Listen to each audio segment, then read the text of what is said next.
Dari tiga ini kenapa yang disebut tilawah dulu? Yang didahulukan kenapa tilawah dulu?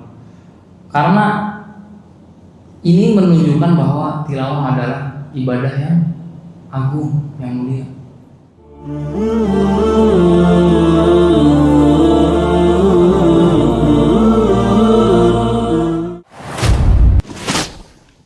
Bismillahirrahmanirrahim. Assalamualaikum warahmatullahi wabarakatuh.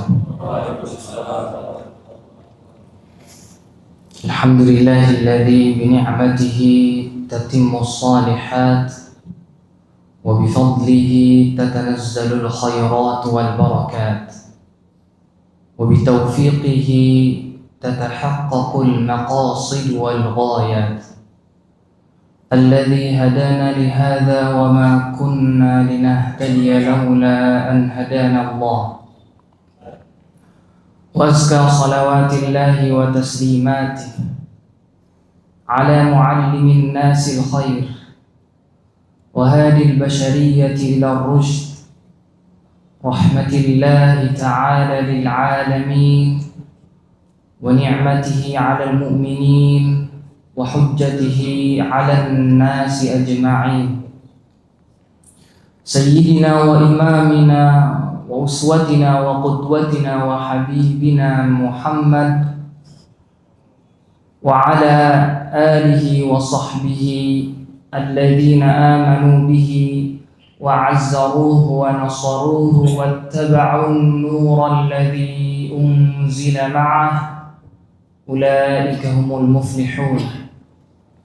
ورضي الله عمن دعا بدعوته واهتدى بسنته وجاهد جهاده إلى يوم الدين. أما بعد. Alhamdulillah atas segala nikmat yang Allah telah berikan kepada kita, sehingga dengan nikmat itulah kita bisa berkumpul di tempat ini yang mulia, Baitullah Masjid Abdullah Nur. Semoga Allah meridhai pemilik masjid dan juga para takmirnya, dan juga tentunya para jemaah yang senantiasa memakmurkan masjid ini. Lalu lupa salawat serta salam kepada Nabi kita, junjungan kita, Nabi Muhammad SAW, yang mana kita sebagai umatnya semoga kelak mendapatkan syafaat dari beliau di hari akhir nanti. Insyaallah pada kesempatan kali ini saya akan membawakan kajian yang bertema membaca Al-Quran, investasi pahala tanpa batas. Mengapa saya memilih judul investasi? Karena investasi secara definisi adalah menanam suatu modal atau aset yang diharapkan suatu saat akan mendapatkan manfaat, mendatangkan keuntungan. Saat ini tentu kita tahu bahwa orang sangat sibuk dengan urusan dunia. Terlebih setelah akhir-akhir ini mungkin kita dapati banyak konten kreator yang mengedukasi tentang saham atau kripto dan semisalnya. Ini semua sebenarnya bukan mutlak nggak baik, tetapi kita harus menyeimbangkan dengan urusan akhirat. Maka dari itu di sini temanya adalah tentang investasi akhirat atau investasi, bagaimana cara kita berinvestasi dengan Allah lewat wasilah membaca Al-Quran. Jadi semua perniagaan, semua investasi itu semua 50-50, baina-baina, nggak ada yang pasti menguntungkan. Yang pasti menguntungkan hanyalah perdagangan yang bersama Allah. Dan itu dibahas di salah satu ayat dalam Al-Quran, tepatnya di surat Fatir, yang mana ayat ini saking kerennya, saking agungnya, itu sampai memiliki julukan. Ayat ini disebut Ayatul Qurra. Al-Imam Ibnu Katsir menyebut ayat ini dengan ayatul Qur'an. Begitu juga ulama lainnya. Ayat itu adalah berbunyi, Innal ladzina yatluna kitaballah wa aqamus shalah wa anfaqu mimma razaqnahum sirran wa alaniyah yarjuna tijaratan lan tabur liwaffiyahum ujurahum wa yazidahum min fadli innallaha ghafurun syakur. Surat Fatir ayat 29 sampai 30. Insyaallah ayat ini akan menjadi inti tema pembahasan kita pada kajian kali ini.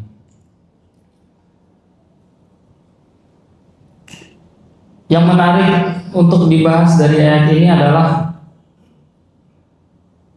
di ayat ini disebutkan ada 3 amalan yang dianggap itu adalah orang-orang yang melakukannya berharap perdagangan yang tidak akan binasa atau tidak akan rugi. 3 amalan itu adalah yang pertama disebutkan tilawah. Innal ladzina yatluna kitaballah, sesungguhnya orang-orang yang membaca Al-Qur'an, yang bertilawah, wa aqamus shalah, dan yang melaksanakan salat, wa anfaqu mimma razaqnahum, dan yang menginfakkan sebagian dari hartanya dari yang telah kita berikan kepadanya, sirran wa alaniyah, baik itu secara sembunyi-sembunyi maupun secara terang-terangan. Mereka ini yang melakukan 3 ini, yarjuna tijaratan lan tabur, mereka mengharapkan sebuah perdagangan yang tidak akan binasa. Binasa dalam perdagangan maksudnya adalah al-khasarah atau kerugian. Dari 3 amalan tersebut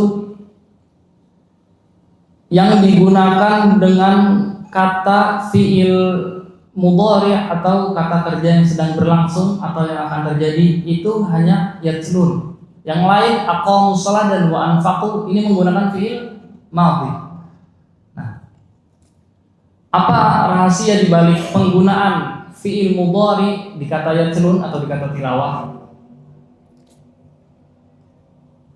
Menurut ahli tafsir asal Iraq, beliau bernama Dr. Fadil As-Samarra'i, yang mana beliau ini adalah pakar bahasa Arab dan juga pakar tafsir kontemporer, dan beliau uniknya adalah seorang mufasir yang mantan ateis. Jadi singkatnya beliau ini dahulunya hidup besar di keluarga yang Islami, tetapi kemudian di masa mudanya beliau skeptis terhadap agama, terhadap keberadaan Tuhan, sehingga beliau terjatuhlah kepada yang namanya ateis. Beliau tidak mengimani adanya Tuhan. Tetapi di kemudian hari sampailah beliau membaca sebuah karangan karya dari ulama muridnya Muhammad Abduh, Al-Imam Muhammad Abduh, Rashid Ridha, Syekh Rashid Ridha. Beliau punya kitab bernama Al-Wahyul Muhammadi, dan kitab ini beliau baca. Kemudian setelah beliau membaca, beliau dapat hidayah dan memeluk agama Islam lagi. Beliau Dr. Fadil As-Samarra'i berpendapat bahwa sebab kata yatlun atau tilawah digunakan fi'il mudhari karena itu menunjukkan, fi'il mudhari itu menunjukkan bahwa amalan tersebut dilakukan terus-menerus, konsisten, kontinu. Bahkan kalau kita bisa lihat di antara 3 amalan ini yang paling kita sering lakukan adalah tilawah. Karena sholat pun tanpa bacaan Quran pun nggak bisa, gitu, nggak ada. Dan infak pun tanpa ada Al-Quran, tanpa kita membaca Al-Quran, kita juga nggak tahu ada anjuran infak. Jadi menurut beliau tartibnya ini atau urutannya ini itu didasari dari sebuah amalan yang sering kita lakukan pada umumnya. Yang pertama yang kita sering lakukan tentunya tilawah. Kemudian sholat, di dalam sholat ada tilawah. Kemudian yang paling jarang kita lakukan apa? Infak. Ya semoga nggak jarang. Cuman pada umumnya demikian. Dan menurut Imam Ar-Razi dalam tafsirnya, beliau mengatakan 3 amalan ini masing-masing memiliki isyarat. Pada yatlun ini isyarat bahwa menunjukkan ini amalan lisan. Begitu pula di kata setelahnya as-shalah itu menunjukkan amalan badani, anggota tubuh. Dan yang terakhir adalah amalan infak. Infak adalah amalan harta. Kalau kita lihat dari sudut pandang lain, bahwa kalau kita lihat dari sudut pandang turunnya wahyu, jadi saat itu Quran itu turun berangsur-angsur. Quran turun tidak serta-merta langsung turun, tetapi membutuhkan waktu dan bertahap. Di proses itulah setiap Quran turun, para sahabat membaca. Setelah membaca kemudian mentadaburi dan mengamalkan. Inilah yang dinamakan tilawah. Tilawah itu bukan qiraah. Kenapa di sini Allah tidak mengatakan innal ladzina yaqra'una kitaballah? Karena tilawah dan qiraah itu adalah dua hal yang berbeda. Tilawah memiliki arti tala yatlu tilawah, artinya adalah mengikuti. Adapun qiraah yang bacaan pada umumnya kita membaca. Tetapi tilawah ini memiliki hal yang lebih khusus, yaitu membaca plus mengikuti. Karena orang Arab ketika ngomong tala rajul itu artinya tabi'ahu gitu. Tala fi sayrihi, tabi'ahu fi sayrihi. Maksudnya tala itu mengikuti, tabi'ah. Kalau Quran membaca doang. Gitu. Maka dari itu membaca Al-Quran saja tidak cukup, tetapi membutuhkan yang namanya tadabbur. Kemudian diikuti isinya. Gitu. Nah, proses turunnya wahyu itu ketika turun satu persatu, satu ayat, satu ayatnya, nggak serta merta. Itu para sahabat menghafal dulu, memahami dulu, mengamalkannya, kemudian baru pas ada ayatnya turun lagi, mereka semua melakukan hal yang serupa. Nah, proses ini terus-terusan mereka lakukan, makanya wajar saja kalau disebut dengan fi'il mudhari. Sedangkan yang fi'il madhi ini, salat dan infak, kenapa dia fi'il madhi? Karena sejak dahulu memang sudah ada syariatnya salat dan infak ini. Jadi fi'il mudhari atau kata kerja yang menunjukkan keberlangsungan perbuatan tersebut itu karena menggambarkan keadaan pada saat turunnya wahyu. Bisa dipahami juga demikian.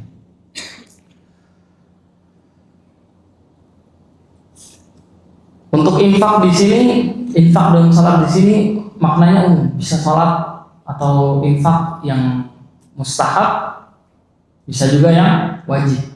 Tentu menggabungkan keduanya lebih baik. Al-Imam Ibn Ashur, At-Tahir Ibn Ashur, beliau mufassir terkemuka juga. Dalam kitabnya Tahrir wa Tanwir, beliau menjelaskan alasan mengapa kata sirron didahulukan daripada alaniyah. Sirron itu artinya sembunyi-sembunyi. Maksudnya sedekah bersembunyi-sembunyi itu didahulukan. Apa rahasianya? Rahasianya adalah karena sedekah yang sembunyi-sembunyi didahulukan, sebab sedekah yang sembunyi-sembunyi itulah kita selamat dari riya. Kemungkinan riyanya lebih kecil. Maka dari itu Allah menggunakan kata sirron mendahului kata alaniyah yang artinya terang-terang. Tetapi pertanyaannya ini, apakah boleh sedekah secara terang-terang? Tentu boleh, kan ayatnya mengatakan sirron wa alaniyah. Baik, sembunyi-sembunyi itu pun terang-terang. Tetapi tetap lebih dianjurkan sirron. Alaniyah saat itu dianjurkan juga, karena pada saat itu kata Al-Imam At-Tahir bin Ashur, kaum musyrikin tidak suka dengan syariat Islam. Mereka tidak suka ketika melihat ada orang muslim melakukan atau mengamalkan syariatnya. Salah satunya sedekah. Jadi maksudnya orang-orang yang yarjuna tijaratan lan tabur, orang-orang yang berharap perdagangan yang tidak akan hancur ini adalah salah satunya orang-orang yang berinfak. Dia baik itu sembunyi-sembunyi, nggak ada orang yang lihat, tetap sedekah, dan meskipun terang-terangan dia tetap sedekah karena nggak takut dapat celaan dari kaum musyrikin yang gengsi, bukan gengsi, sorry, yang apa bahasanya, yang hasad ketika melihat orang muslim mengamalkan syariatnya. Al-Imam Fakhruddin Ar-Razi dan tafsirnya juga mengatakan bahwa ketika kita takut melakukan sedekah di hadapan orang, ini berlaku semua amalan kebaikan.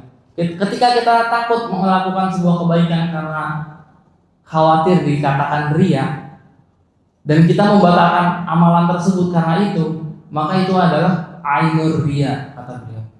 Jadi caranya bagaimana kalau kita mau mengamalkan sesuatu dan nggak bisa sembunyi-sembunyi, terpaksa harus terang-terangan, tapi kita khawatir takut kena fitnah riya, bagaimana caranya? Cukup kita berta'awudz, meminta perlindungan kepada Allah, kemudian kita tahu kepada Allah, dan kita lakukan. Insya Allah itu lebih baik daripada kita tidak melakukannya. Karena kalau kita tidak melakukannya, justru malah setan yang senang, dan itu justru malah dia yang sesungguhnya kita nggak mau ngelakuin. Setan senang ketika melihat kita tidak melakukan amalan baik dengan alasan dia, karena setan selalu berusaha dengan segala cara membuat seorang hamba tidak melakukan amalan kebaikan dengan berbagai cara. Salah satunya dengan talbis, kita dibuat bingung apakah itu riya atau enggak, dibuat ya samar-samar.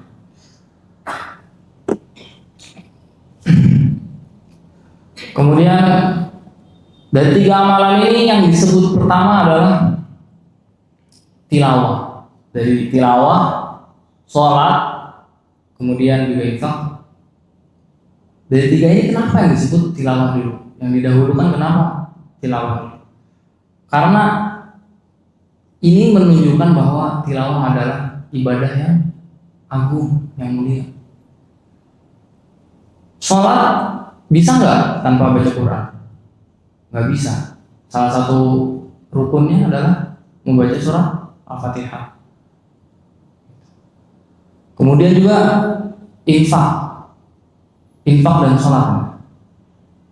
Syariatnya atau dalilnya, anjurannya dari mana? Dari Al-Quran juga. Maka dari itu semua menunjukkan keagungan Al-Quran.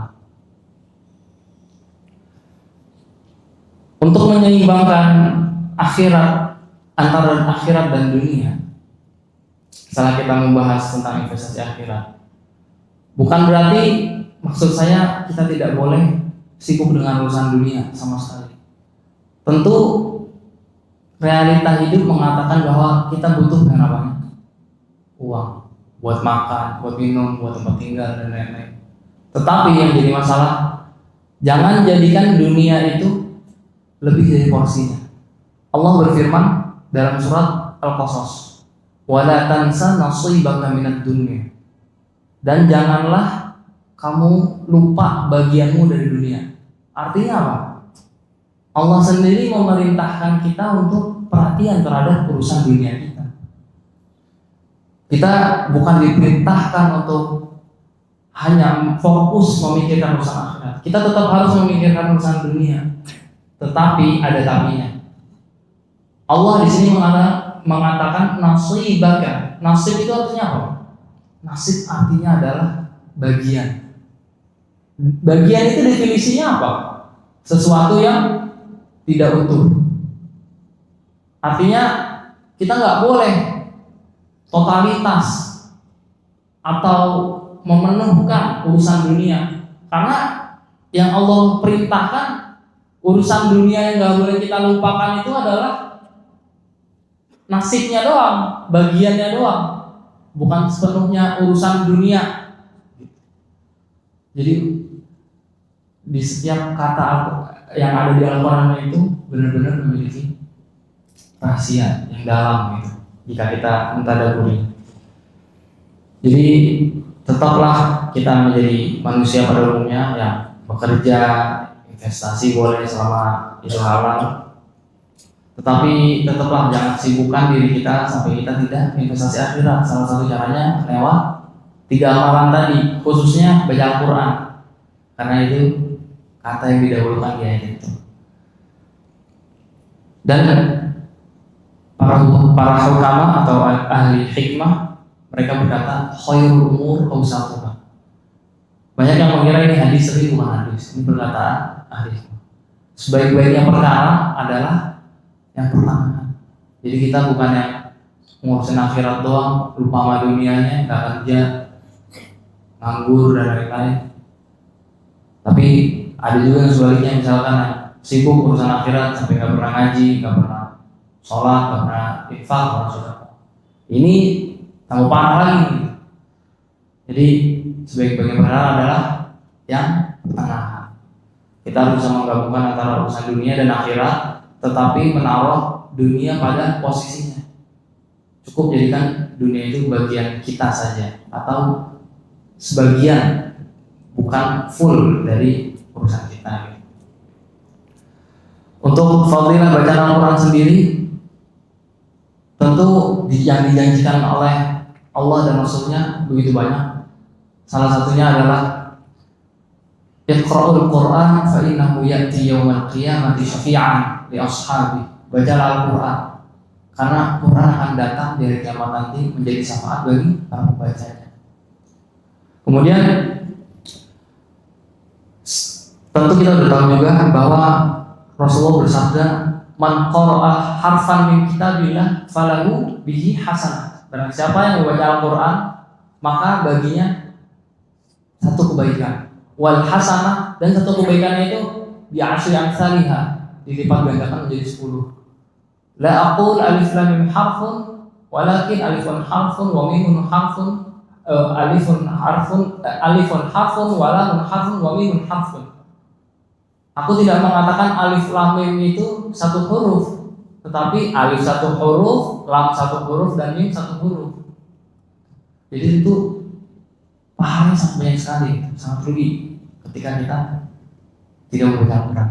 Dan inilah salah satu cara yang paling manjur untuk investasi bersama Allah. Allah juga meninggikan derajat para ahli Quran, para pembaca Al-Quran, para penghafal Al-Quran yang mengamalkan. Dalam hadis disebutkan, Inna Allah yarfa'u bihadzal kitab aqwaman wa yadha'u bihi akharin. Allah mengangkat derajat sebuah kaum dengan Al-Quran dan merendahkannya dengan Al-Quran juga.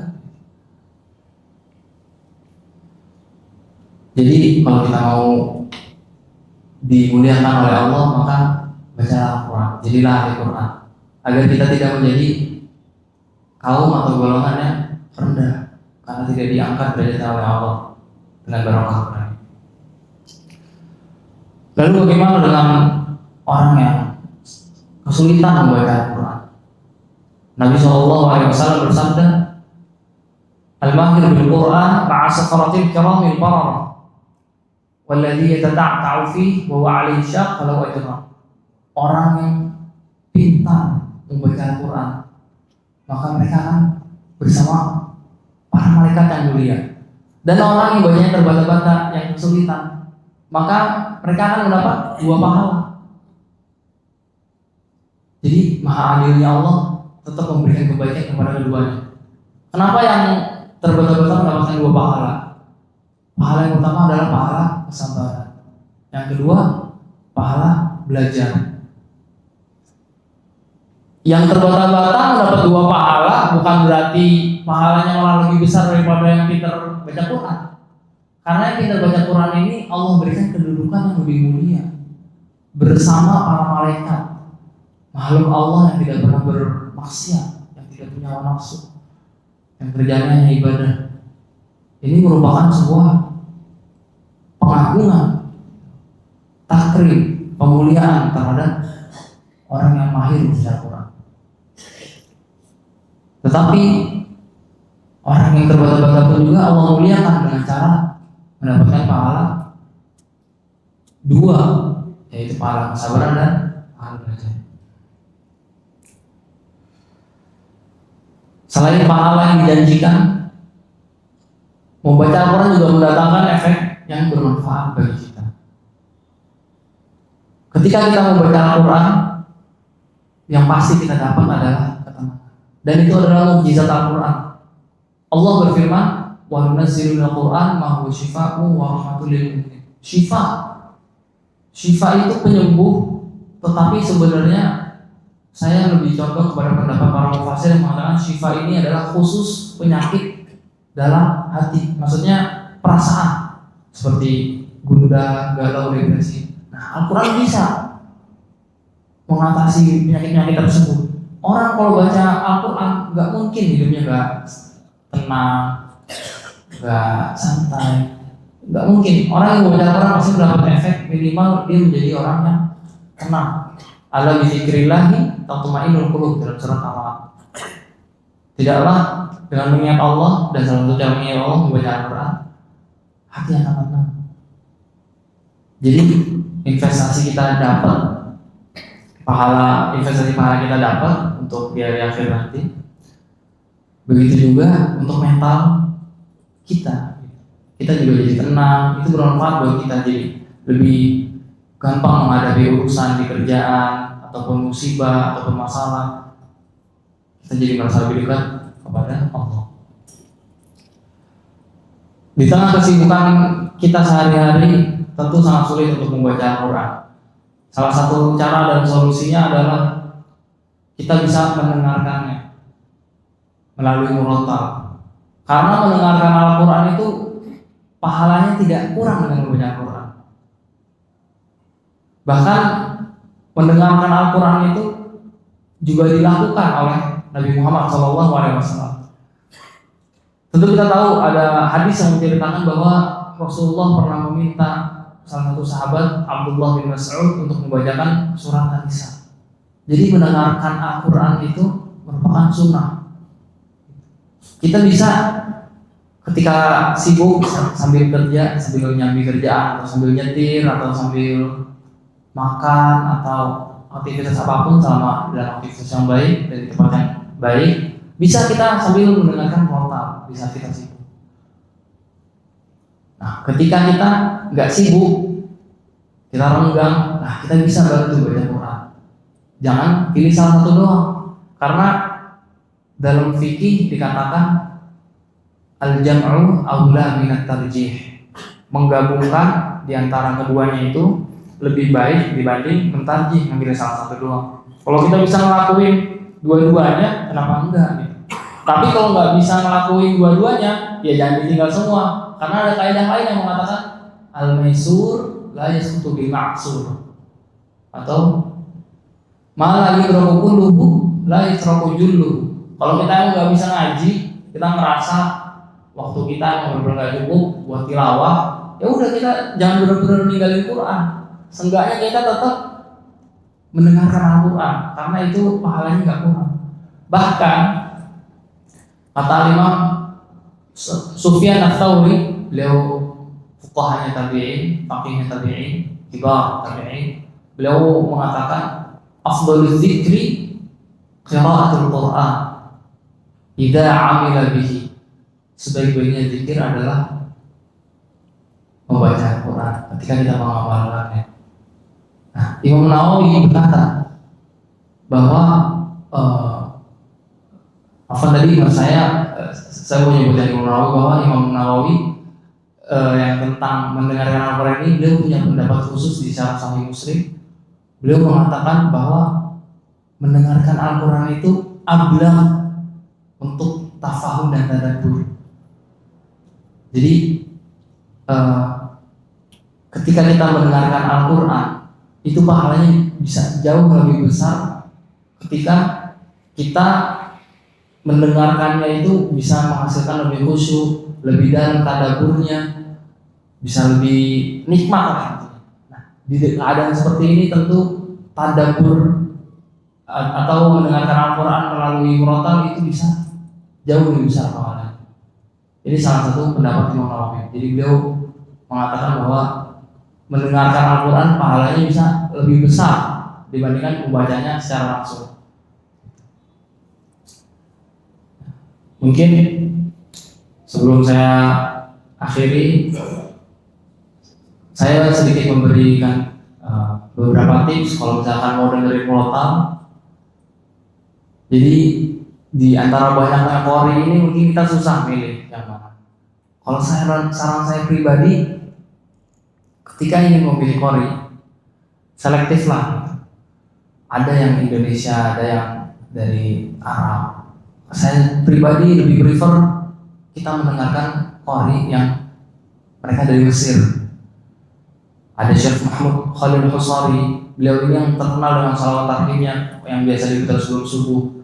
Beliau ini adalah orang pertama yang merekam suara Quran dari awal juz 1 sampai juz 30. Dan kapabilitas beliau atau kapasitas beliau dalam bidang Quran itu tidak diragukan lagi. Beliau hafal Quran 10 qiraat mungkin dan juga fasih membacanya. Nah, jadi kita selain mendengarkan mendapat pahala, kita juga bisa lebih khusyuk dengerinnya. Begitu juga kita bisa sambil belajar bagaimana cara melafazkan Al-Quran yang benar, cara membaca Al-Quran yang benar. Berikutnya ada Syekh Abdul Basit Abdul Somad atau Syekh Minshawi. Ya, mereka semua mungkin secara nada kalah sama wali-wali Indonesia, tetapi secara kualitas bacaan, keakuratan bacaan ini tidak tertandingi, fasih sekali, dan itu sangat membantu kita untuk bisa membaca Al-Quran dengan benar. Dan juga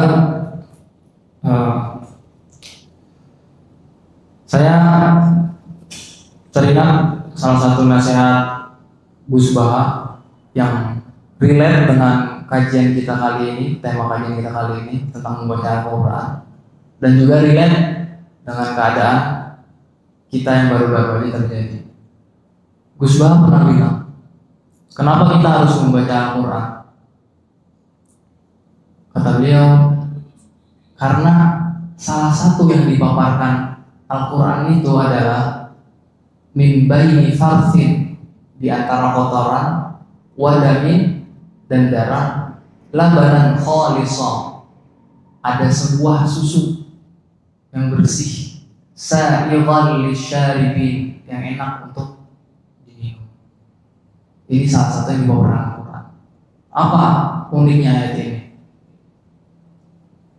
Ayat ini menjelaskan di antara ada, mohon maaf, ada tahi di kotor, ada kotoran sapi di perut sapi. Setelah dia makan rumput, kemudian menjadi kotoran, kemudian jadi darah.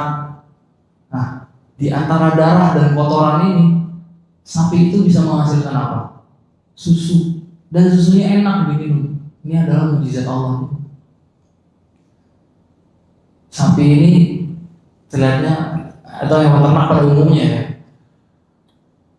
terlihat hewan biasa, tapi sebenarnya memiliki ayat atau tanda-tanda kekuasaan Allah.